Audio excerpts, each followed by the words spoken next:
Do you eat what you like first or last? I actually search for and eat the alphabet first. I am a big fan of Heinz's vegetable soup with the little alphabet pasta. I love it so much, I'm gonna replicate it tonight for dinner using macaroni instead. Here's what you'll need. Your favorite veggies. I've gone with fresh corn, potatoes, tomatoes, carrots, celery, garlic, and onions. But you can consider beets, yams, peas, beans, or anything else you'd like. I've also added some extra ingredients to boost flavors such as chestnuts, red dates, and longanize. You can also consider mushrooms and other nuts such as peanuts or cashews. For tonight's soup, 10 cups or 2 liters of water yields about a healthy 8 bowls. Tomato paste is also your best friend to recreate that tangy taste, along with some choice seasonings to balance the flavors.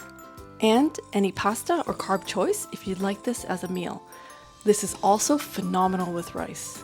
For this soup, I cut all my ingredients into small cubes, keeping consistency and size.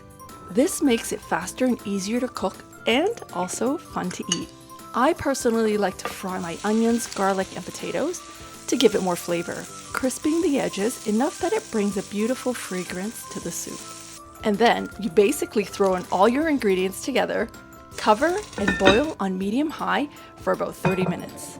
Don't forget to taste test your soup. Tomato paste is quite sour, so I like adding maple syrup and sugar to balance out this tartness.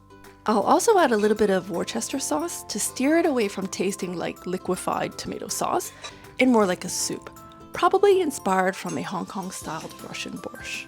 This batch was so huge that I had a lot of leftovers, which I stored in the fridge and had for lunch the day after. So yummy. I haven't found ABC pasta in Canada, but if you know where I can find it, leave it in the comments and let me know. Happy soup making, and see you next time.